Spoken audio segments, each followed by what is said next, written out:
welcome to the Healing School. We're so excited you're here. I hope that you will find it to be as exciting as I do. We might have a little feedback here. Okay, so, I believe that there's no other place you're going to want to be on Monday nights than right here, because we're going to have such a good time, but we're going to learn so much, and we're going to see God do some amazing things. So I'm so glad you're here, and I hope you won't miss a single class. I don't think you'll want to.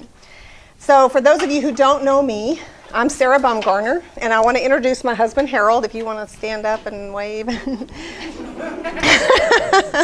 high as I can get. If it weren't for him allowing me to do this, we wouldn't be doing it. But we've had the health food store, Sarah's Health Foods, it'll be 30 years in March. And so, again, if it weren't for him and also our amazing prayer team that we're going to talk about here in just a minute, we wouldn't be able to do this. And as a group, we decided we wanted to make the Healing School free of charge. We did not want money to be in any way, shape, or form an obstacle that would hinder anyone from coming and hearing what we're going to be teaching or getting prayed for and getting healed. So, it's absolutely free of charge. I was going to have a donation bucket and totally forgot to do it. So in case you wanted to donate, because this is basically done by donations. And so if you wanted to, there's no obligation. You do not have to. It's just if you want to, we'll have a donation bucket somewhere for you to, contribute. But again, I don't want money to be a factor, so don't feel any obligation. So I also want to introduce our healing team. So if you guys would come up and introduce yourselves, tell a little bit about yourself, where you go to church, whatever you want to talk about. Kirsten, would you be able to move that to see the people? Yeah.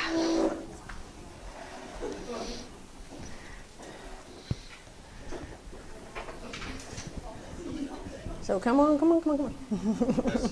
Yeah, stand in front of the camera and tell your name and social security number. Am I in front of the camera?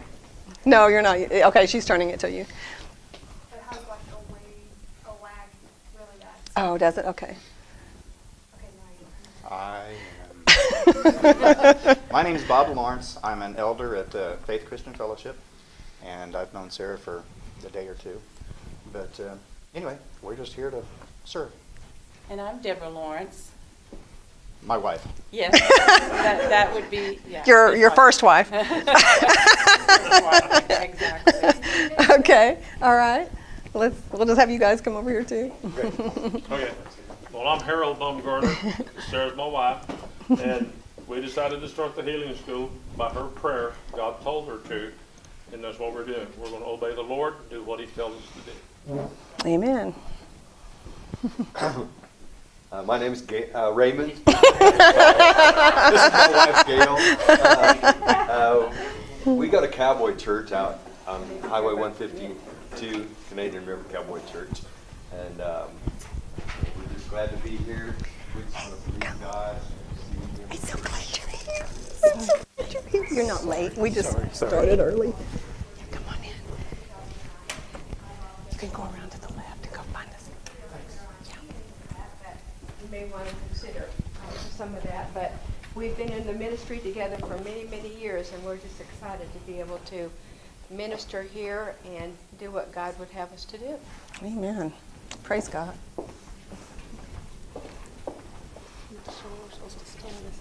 Yeah. Hi, I'm Candy Uli. This is my husband Milton. I'm Sarah's sister-in-law. This is Sarah's brother. We go to, I'm actually the praise and worship leader at Kingdom Bound Church. We have church in our home. It's called Being the Church.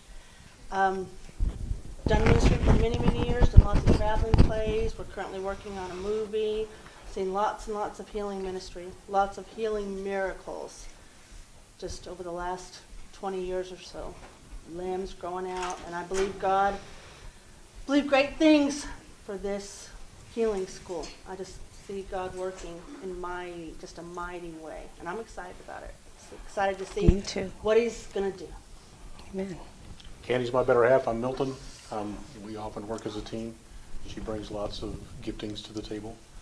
I have a few, but healing is not my strength, it's her strength. But we make a good team on ministry. Amen. My name is Connie Schmidt. I attend Fritch First Southern Baptist Church, and I'm excited about healing, what this ministry is going to do for people, and I'm just glad to be a part of it. Amen. Me too. Hello, I'm Rebecca Wyatt. These are my parents. We all go to Grace Fellowship Church.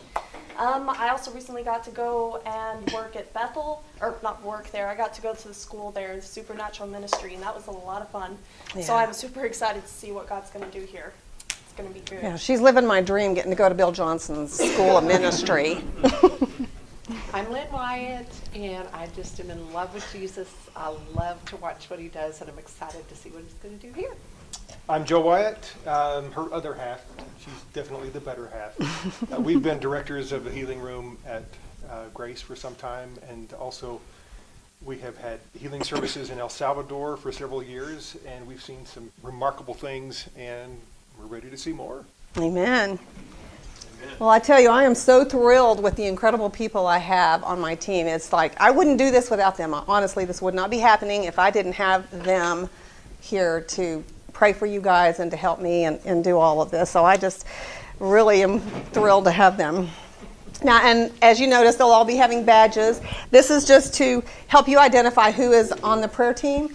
It's not that someone else can't pray for you if they want to or you want them to. It's just as far as who's sanctioned by the team, because we've been meeting for the past couple of months and, just getting on the same page, because we do all come from different backgrounds. And so we've been meeting together. And so they're the team that's sanctioned, so to speak, by the Healing School. That's not to say someone else can't pray for you. I just want you to know that. So, all right. So just a bit of housekeeping too. The ladies' restrooms are right down this hall to your right, and the men's are on the left. And in a few minutes, we'll take a break. In about 30 minutes, we'll take a break, or 40 maybe. At some point, you'll get a break. I can't guarantee when. So to let you know how kind of the evening's going to go, we're going to spend, I'm going to give you kind of the premise behind what we're wanting to do here at the Healing School. And then we will go into part one. As you know, I wanted to divide the school into two parts. So the first half of the class will be teaching on how to take care of our bodies, how to take care of our temples through good nutrition, through diet, exercise, good sleep, rest, all that kind of thing. We'll talk about detoxification. We'll talk about essential oils, chiropractic care, massage therapy. We're going to cover it all. And then the second half, then we'll switch gears, take a break, and the second half of the class we'll be talking about divine healing, about supernatural healing, the God kind of healing, and how all the different ways a person can get healed, whether it's the prayer of faith, whether it's through the gifts of healings, through just various ways that people can get healed, and we're going to talk about all of that. And what we'll talk about in today's class, part two, will be answering the question, is healing in the atonement? Is it for today? And is it God's will to heal? So that's what we're going to cover today in part two. And I hope you brought some note paper. If not, I have some notepads over here if you want any. We have some here, and if you brought a Bible, could be looking up scriptures if you want to look up scriptures. For the second half. Now, this is a very laid-back class. I want us to just be informal. If you have a question, if you have, even want to interject something, that you would add, by all means do so. If you do have a question, I will try to repeat it, because without the microphone, you might not be heard. And we are live streaming this on our Facebook page, the Healing School.us Facebook page. So if you know anybody, you think, oh man, they would want to hear this, you could let them know, they can go to that Facebook page. It's the HealingSchool.us Facebook page, and they could watch it live stream. Now, of course, I don't want you to watch it live stream. If you live here, I want you to come because we can't pray for you if you're not here physically. We want to lay hands on you and pray for you if you need it, so you need to be here. But it is being live streamed, and we'll be recording it, and hopefully on the website you can also be able to watch it later, at a later time, so on the website. So the premise of our school is that, it's our desire to see all people walking in the freedom that Jesus purchased for them on the cross in every area of your life, spirit, soul, and body. That's what we want. So whether you're having emotional pain, whether you've been wounded emotionally, whether you're physically injured and hurting, whatever the case may be, we want healing in all three areas. Luke 4:18 is where Jesus is quoting the scripture about what he came to do.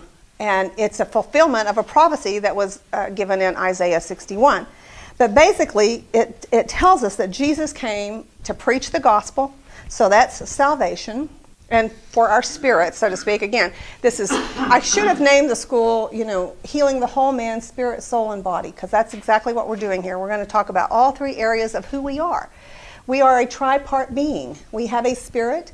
We are a spirit, we have a soul, which is our mind, will, and emotions, and we live in a body. So we need to take care of all three. To be whole and completely well, we need healing in all three areas. And that's what Jesus came to do in Luke 4:18. He came to preach the gospel, that's for spiritual healing. He came to heal the brokenhearted, so that's for our soul. He came to preach deliverance to the captives, that's deliverance from afflicting spirits. Recovering of sight to the blind, that's physical healing, and to lift the downtrodden or oppressed, which includes all of the above. So this is the will of God for all people, and it's what this healing school is all about. 1 Thessalonians 5:23 says, "And the very God of peace sanctify you wholly. I pray your whole spirit, soul, and body be preserved blameless until the coming of our Lord Jesus Christ." So again, if we're going to be well, we've got to have healing in all three areas. And while we may differentiate between the three, in reality, what affects one affects the other. So if you've been in a traumatic experience, you might have some PTSD going on. And so that's going to affect your physical body. I know a woman who, she was in an accident with an 18-wheeler, a semi-truck. And after that, it's like every time she even sees an 18-wheeler or gets near one, she has a panic attack. And again, it's because her thoughts are affecting her physical body, and she reacts physically. And so again, that's what PTSD is kind of all about. And so again, what affects one part of us will affect all the other parts as well. 3 John 2 says, "Beloved, I wish above all things that you would prosper and be in health, even as your soul prospers." So again, we've got to have our soul healed and working well in order to be in health, right?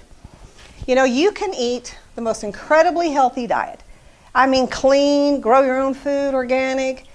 But if you've got anger, unforgiveness, bitterness, rage, if you've been hurt, wounded, abused, it's going to affect your physical body. There's just no way around it. You can have your spirit and soul in good shape. Maybe that's all well, but you're drinking gallons of soft drinks and eating sugar and, junk food, hydrogenated fats, exposed to chemicals, not getting enough sleep or rest. And, I guarantee you're going to have some health problems because we live in a fallen world and we're subject to physical laws. And so we've got to have that is in shape as well as far as taking care of our temples. You can jump out of a 10-story building and your soul can be just fine, but you're probably going to die, So again, you have to take care of the body as well. Now, I'm not suggesting that all sickness and pain has spiritual causes, or that they all come from Satan. There are times we just have accidents. Sometimes it's just the effects of our poor choices in physics. They've shown studies where if people are really overweight and they have diabetes, when they lose weight, the diabetes goes away. There's not really a demonic or spiritual root to that necessarily. Peptic ulcers sometimes can clear up when a person gets rid of their stressful job or that, relationship that's causing problems. So again, not everything has a spiritual root, but some things do. So we want to look at all that. God doesn't afflict us with sickness, Satan does. But not all sickness is from Satan. Some of it is self-inflicted by our diets. The Bible says, "My people perish for a lack of knowledge." So some of it is just our lack of knowledge on how to take care of our bodies. And so that's why part one, we want to cover those things. And then, you can have both your diet well and clean, and you can have your soul pretty cleaned up. But if you're in willful sexual sin, or if you're involved in the occult, things like this, that could cause physical problems in your body.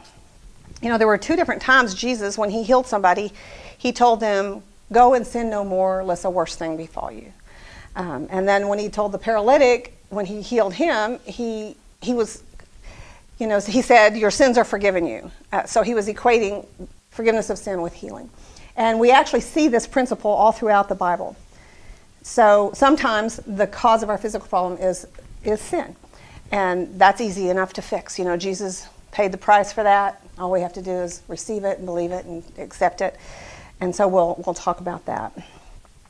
And also regarding the area of sin, let me say that before Adam and Eve's sin, there was no sickness in the world. Sickness entered when sin entered. And so, again, we live in a fallen world. So whether you actually sin or not, you can be attacked with sickness. And that doesn't mean that you're in sin. It means we live in a fallen world thanks to Adam and Eve. So, but again, Jesus came to take care of all that for us. When you think about the statistics of 1 in 2 men and 1 in 3 women will get cancer in their lifetime, and that half of those people will die from cancer. That's a pretty grim statistic. And heart disease, 1 out of 2 will die of heart disease. That's a pretty grim statistic. You have to wonder, if you think about, for the most part, there are many things we can do to prevent diseases. You have to wonder, why are these statistics so high? And, there's probably many answers to that, but I think part of it is that we aren't doing anything about it.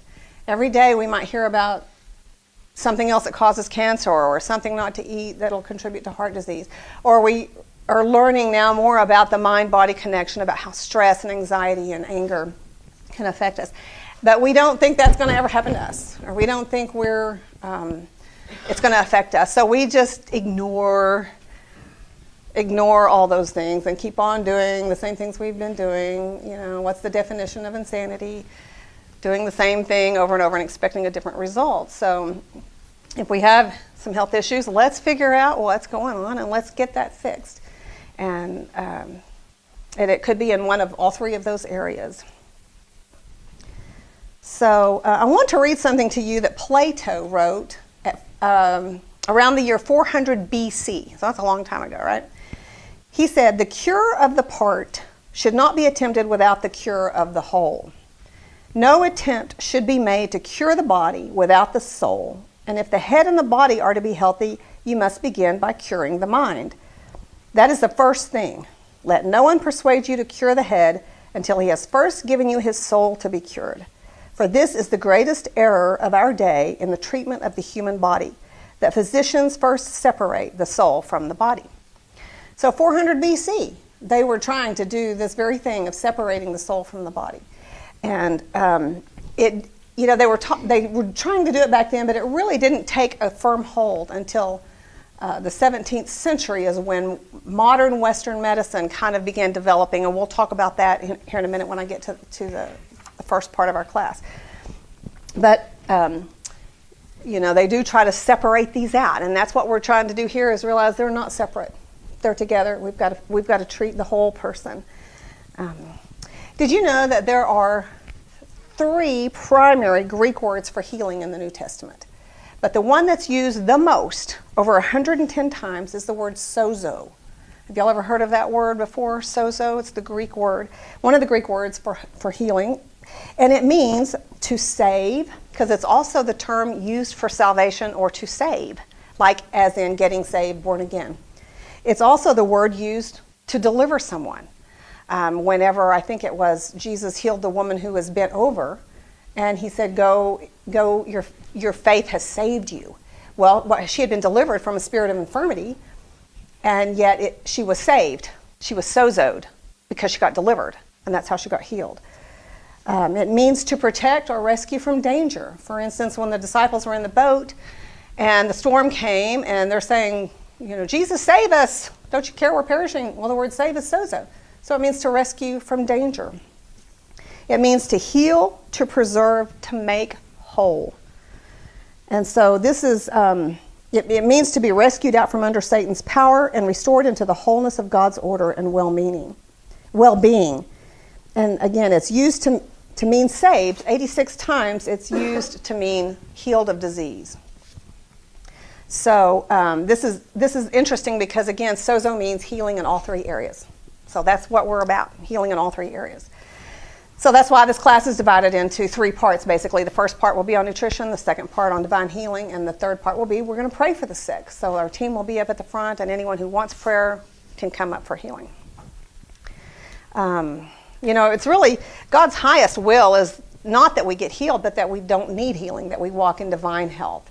And so, again, that's why part 1 is so important to learn. Let's walk in divine health, and then we don't need to get prayer for healing. God created us with an immune system that will help us get well. If you cut yourself, it'll heal. If you break a bone, it's going to heal. God put things into place for us to get well, but sometimes we need to help it with good nutrition, with good rest, with exercise, with supplements, with clean water, things like this. Every illness has a cause.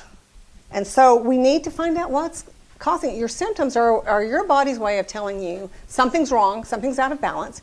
But what do? We tend to just mask the symptoms, take a drug, cover them up, and not get to, let's figure out what the symptom's telling us. So again, we've got so much to cover. We're going, that it's going to be hard to do it in 2 hours, but we'll just continue on next week and the next week again. I think this is where you're going to want to be every Monday night because we're going to just learn so much together. It's my belief that we should do everything that we can in the natural to get well and everything we can in the spiritual to get well. And when I say spiritual, I mean God's spiritual, not New Age or metaphysical, but I just believe in doing everything I can naturally and everything I can spiritually to get well. And so that's what we're going to do here.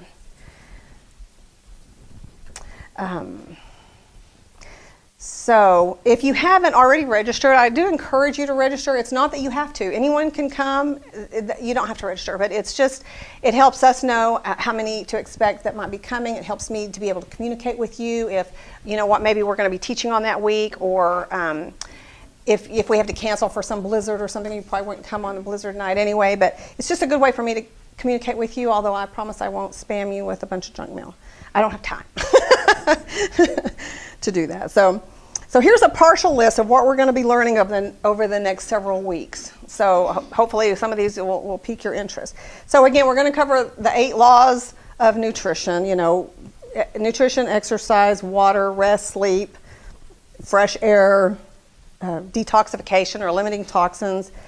And we're going to talk about essential oils, massage therapy, detoxification. We're going to talk about the spiritual roots to disease. We're going to talk about how toxic thoughts and emotions can affect disease. Again, today we're going to talk about, is healing for today, or has it ceased? Is it God's will to heal? Gail's going to be talking to us about the power of our words. Such an important subject. Oh my goodness, if you haven't learned and understood the power of our words, it opens up a whole new realm to us to know that our words have power. She's also going to be talking about soul wounds. We're going to be talking about generational bloodline curses. We're going to be talking about deliverance and healing, how a lot of times they come together. If you look through the Bible, Jesus would cast out demons and heal the sick, and the two just seem to go together. So we're going to talk a lot about, not a lot, but we're going to talk about deliverance, about how afflicting spirits can be at the root of some of our problems and how simple it is to get rid of them, We're going to talk about bitter root judgments and inner vows, how these things can set us up for some health problems. We're going to talk about misconceptions and myths about healing. A lot of times people have been taught wrong things, or they, Aunt Susie didn't get healed, and so, we just have wrong thinking about healing. And so we're going to try to overcome some of those. We're going to talk about unforgiveness. Things that will hinder us from healing. If you don't believe it's God's will to heal, that's a pretty big hindrance for receiving a healing. The various ways to get healed. We're going to talk about the spiritual gifts, like words of the gifts of healings, workings of miracles, the gifts that are listed in 1 Corinthians 12. and so on. There's a lot more, but that gives you a little taste of just a few things to come. And we're going to talk about the top 2 killers, heart disease and cancer, because these are the things that get most of us. And so these are easy to talk about and fix for the most part, you know. The more I prepared for this, because I had this idea last August, and I have been devouring every book on healing. I've been listening to CDs, even old tapes that I had. I have just devoured the subject of healing in the past 5 months, trying to get ready for this. And, the more I learn, the more I realize that I agree with Smith Wigglesworth when he said, "He who understands healing understands God." Because, I don't have all the answers, and I don't know why everyone doesn't get healed, but I think some of it might be because we've never equated that we need to get our souls healed, our emotions and thoughts in line so that we can get healed. So we're going to talk a lot about that, and I believe maybe that'll be a key to some people who have been prayed for and haven't received healing. This might be a key. Let's just keep digging and learning. I'm committed to believe that it's God's will to heal. I believe that if there is a problem, it doesn't lie with God. I believe it's His will to heal. If anything, the power failure is on our end. Now, that's not to bring condemnation to anybody. It's just we haven't figured it out yet, and so we just keep learning. We're committed to just keeping learning, keeping on, trying to figure out, what's going on. I believe healing is in God's character and nature, and it's His will to heal. I believe sickness is of the devil, and healing is from God, and we're commanded to heal the sick. And anything that doesn't line up with these simple facts is a mystery that we don't understand. We might just have to realize we got to keep working on learning. So the first half, we're going to start with the nutrition. So part 1. Now, that was my opening statements. Are y'all ready for a break yet?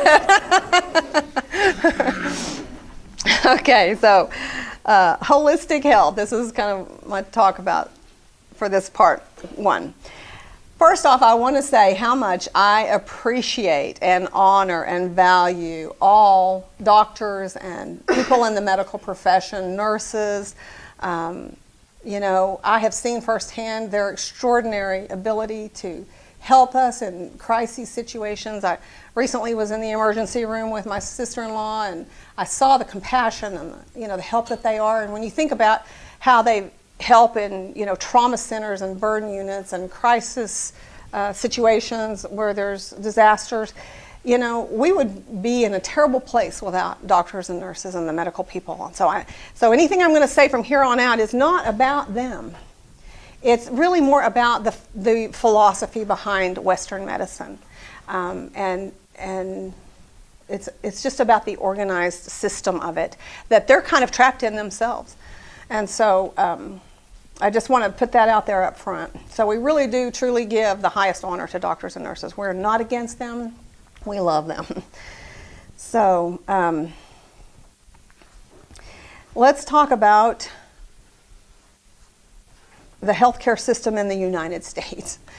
Did you know that we rank number 49 in life expectancy? Of 229 countries, we rank 49.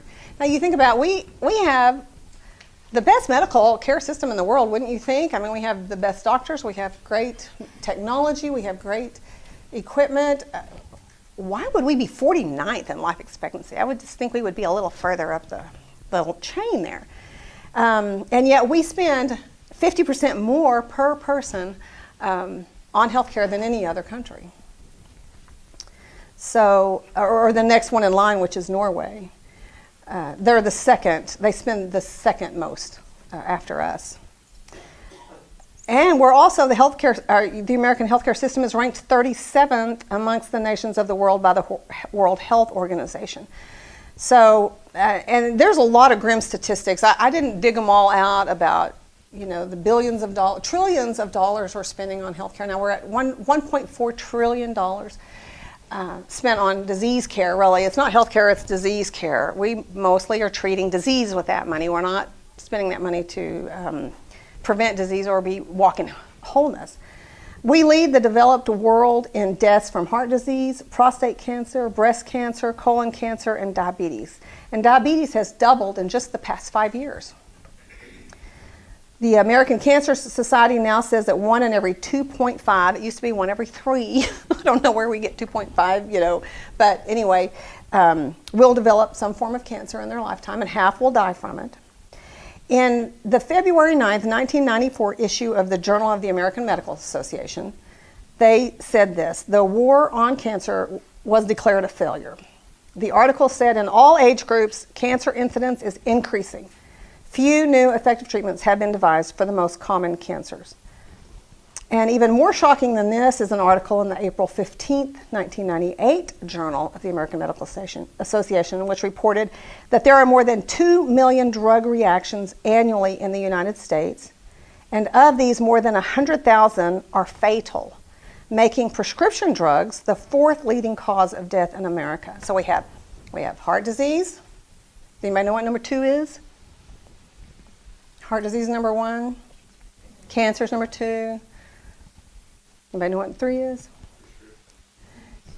It's prescriptions is 4 now. 4!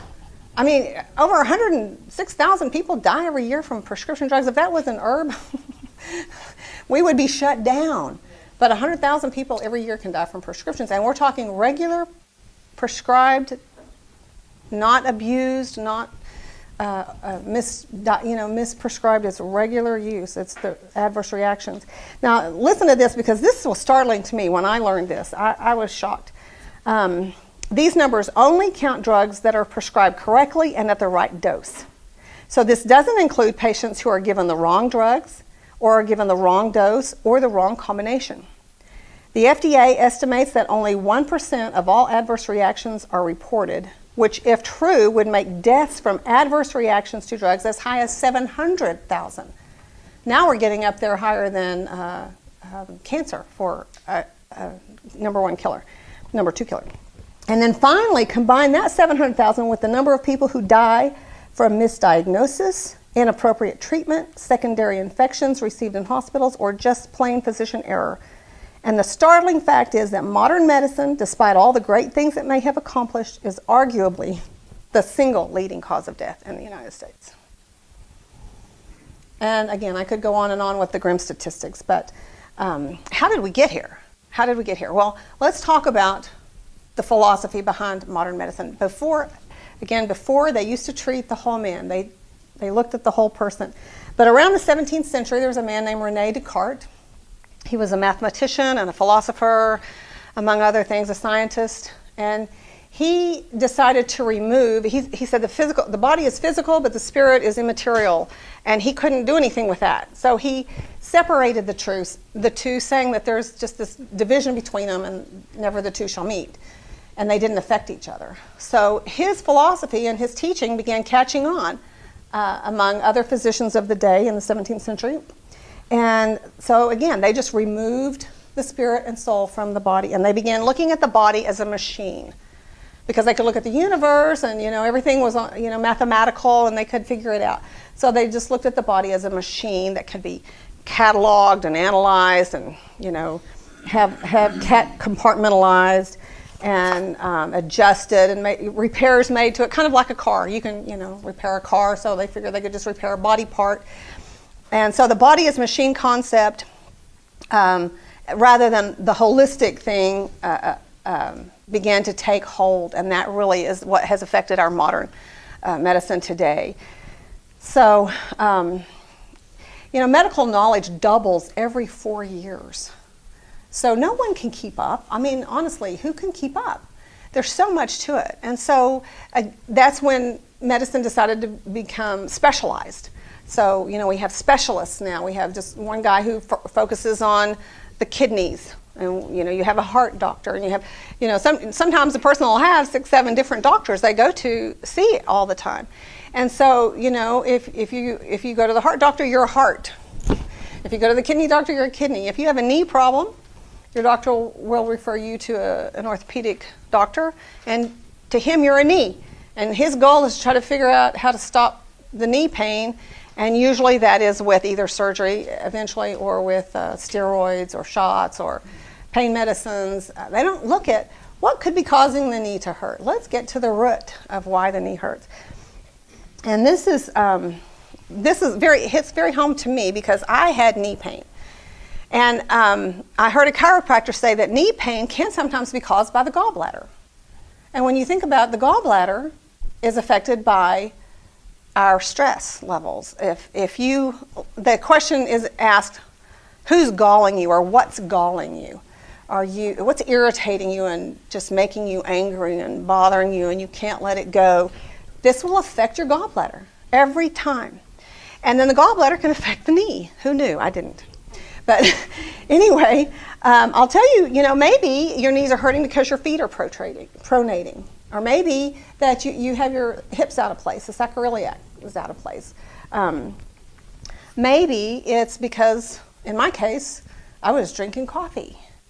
Now, coffee doesn't affect everybody this way, but it definitely affected me. And I want to tell you the story behind how I figured out coffee was affecting my knees and hips. My hips hurt so bad I couldn't sleep on my side. I had to learn how to sleep on my back because 5 minutes on my side I would just be hurting. And I knew better than to take pain relievers, but I got them out because I was hurting. I couldn't get any sleep. And so I said, something's wrong. I just didn't know what it was. Well, every time I would pray about that, and every time I prayed about, God, why am I so tired? And why do I feel like an old person? I always felt like God was showing me coffee was my problem, but I just refused to see it because I didn't want to give up my coffee. I loved coffee. I still love coffee. I was a coffee snob. And so I just couldn't see myself clear to give it up. But I found out, so back in 2007, I rode with some friends out to Nashville, Tennessee to the Call Nashville. It was on 07/07/07. It was a 12-hour day of prayer and fasting for the nation. And I rode out there with some people I knew, and in and out, I was just bopping in and out of the car every time we stopped to get gas or go to the bathroom. I would just hop in and out of that car and with no problem, and I wasn't thinking about that I was able to do that. Now let me back up. For this day of fasting, they ask you to fast something, and so I prayed and felt God was telling me to fast coffee. So I was fasting it during this whole time, the trip out there. We were there for several days, and then we came back. So I'm not on coffee, and I'm bouncing in and out of the car, no problem. Well, normally, like when Harold and I go to Amarillo to go to church, we'll make coffee and drink it on the way. By the time I get to Amarillo, I'm so stove up and stiff I can't hardly get out of the car. And then I walk funny for the first few steps, like an old person. And I never equated that the coffee was what was doing that to me. But so we're going to Nashville, and I'm fasting coffee for a week. So the day of prayer's over. The next morning, we're heading home, and the first stop we make, I go to Starbucks. And so we decided not to eat breakfast. We wanted to drive an hour down the road and eat breakfast at Loretta Lynn's restaurant. So we have an hour driving. I'm drinking my Starbucks. We get to Loretta Lynn's restaurant, and I can't hardly get out of that car. I'm so stove up. And it's like, it had to be the coffee doing that. So, but I still, again, why do people have problems? Because they won't do anything about what they know they're supposed to do, and that was me. Well, then 2 years ago, I had the opportunity to go on a Footsteps of Paul and the Seven Churches of Revelation tour to Turkey and Greece. And I knew God was setting this up because it's a long story to tell you how I knew this was God setting me up. But I also knew I was in no shape to go. Physically, I was tired. I felt like an old woman, and I couldn't take steps. I took steps like a 90-year-old woman. And I know these tours are very grueling. And so I was praying again, Lord, what am I going to do? I know you've worked it out for me to go. What do I need to do to get in shape to go? And I felt like he told me to follow the blood type diet. So I don't know if y'all have ever heard of the blood type diet. We're going to talk about that eventually. It's just something I have found. You came too late to tell me it doesn't help because I've seen it firsthand in my own life and several other people's lives. I'm not saying everybody has to do it. I'm just saying it works for me. So I felt led to do that. So I had 3 months to get ready for this trip. And in 3 months of following the blood type diet, guess what I can't have on the blood type diet? Coffee. So I'm off of coffee. I'm drinking green tea. And in 3 months, I had lost 15 pounds, and I had energy, and I took every step that everybody else took, and did great. I didn't have to take a nap like I always normally had to do.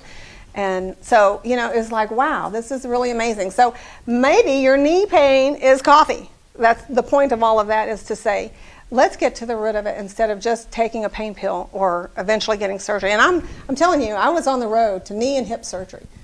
I think if I had not figured it out and gotten off of coffee. So the same thing with a headache. We get a headache. What do? We pop up an aspirin or whatever. But, a headache sometimes can be a vertebrae in your neck out that a simple adjustment would fix. And so, again, there's just different things that we can do to get to the root of this. I also want to say, in natural medicine, they would look at the whole person and not just look at you as a body part. But today's medicine has gone even further in a wrong direction, in that they now treat us merely as a set of numbers.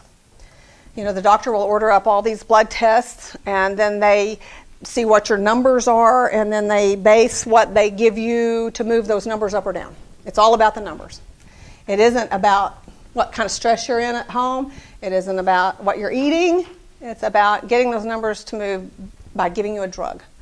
And I see this all the time in my store. We have people who come in and they have all the signs and symptoms of a thyroid problem, low thyroid. And so we'll give them the thyroid questionnaire, and they score really high on our test that indicates that maybe they do have a lot of thyroid symptoms. But they've had blood tests that showed normal.